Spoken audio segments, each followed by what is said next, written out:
Thug Life படத்தோட இசை வெளியீட்டு விழாவில் கமலஹாசன் அவர்கள் தமிழிலிருந்து தான் கன்னடம் பிறந்தது அப்படின்னு சொன்ன ஒற்றை சொல் பெரிய பூம் ஆயிடுச்சு. கர்நாடகாவில் டெய்லி சொல்லப்போனால் 24 மணி நேரம் ஏதோ ஒரு செய்தி போயிட்டுருக்கு. யாரோ ஒருத்தர் கண்டனம் தெரிவிக்கிறாங்க, எல்லாம் போயிட்டுருக்கு. கமலஹாசன் கோர்ட்டே அணுகியிருக்கார். ஏன்னா கர்நாடகாவில் கமல் அவர்களோட படம் வெளியாகாது அப்படின்ட்டு இருக்காங்க.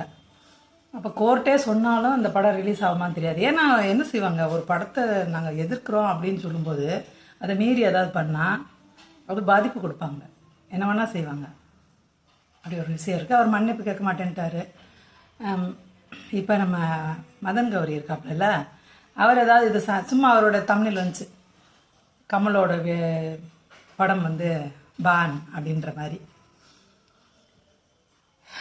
ஏதாவது முன்னாடி ஏதோ வீடியோ போட்டிருக்காப்புல போல அப்படின்ட்டு போய் தேடி அவங்க இதில் பார்த்தோம்னா ஒன்றுமே இல்லை, எதையோ பேசி வச்சுருக்காப்புல, தெளிவாக இருக்காப்புல.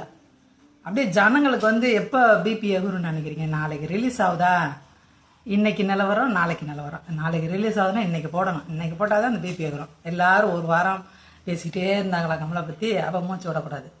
ஏன்னா நம்ம ஒரு வீடியோ முன்னாடியே கமலை பற்றி போட்டோம்னா 10ஓட 11 கலண்டுறோம். அப்புறமாட்டி ஒரு வீடியோ போட்டு அது பெருசாக விடக்கூடாது. நம்ம இப்போ தான் கமலை பற்றி போடுறோம். அது கிட்டத்தட்ட அந்த ஒரு முக்கியமான தருணத்தை நெருங்கிட்டு போய் போட்டோம்னா அது டக்குன்னு எல்லா பக்கமும் ரீச் ஆயிடும். கேட்க ஆள் இல்லாமல் தெரியுறாங்க. நம்ம என்ன செய்கிறது, ஃபாலோயர்ஸுக்குள்ள புத்தி வேணும்.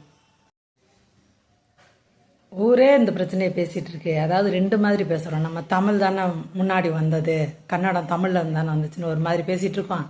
அப்புறம் கமலோட படத்தை பற்றியும் பேசிகிட்டு இருக்கோம். பல வகை கோணங்களில் இந்த விஷயத்தை தமிழ் யூடியூபர்ஸும் தமிழ் சேனல்ஸும் கன்னட யூடியூபர்ஸும் கன்னட சேனல்ஸும் பேசிக்கிட்டே இருக்காங்க, விடாமல் பேசிக்கிட்டே இருக்காங்க. அப்படி இருக்கும் பட்சத்தில் ஒரு பக்கம் மணிரத்னத்தை வேற கர்நாடகா சார்ந்த நடிகர்லாம் தயாரிப்பாளர் பேசி இருந்திருக்காரு.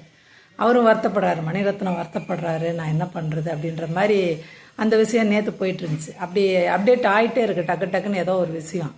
ஆனால் இந்த வெண்ணெய் இதை தான் முக்கி பேன்ருக்கு. இதை முக்கி பேல்றதுக்கு இவங்களுக்கு ஒரு ஆஃபீஸ் வேறு போட்டாங்க. இல்லை, புறக்கணிக்கணும். இந்த மாதிரி நான் என்ன போடுறேன்னா அதுதான் வீடியோ, ஓடியாந்து பாருங்க அப்படின்ற மாதிரி மனநிலை, என்ன போட்டாலும் பார்ப்பாங்க அப்படின்ற ஒரு மனநிலை. வாட் ஹேப்பண்ட், ஐயாவுக்கு வேறு வார்த்தையே தெரியாது. What happened, what phone sorry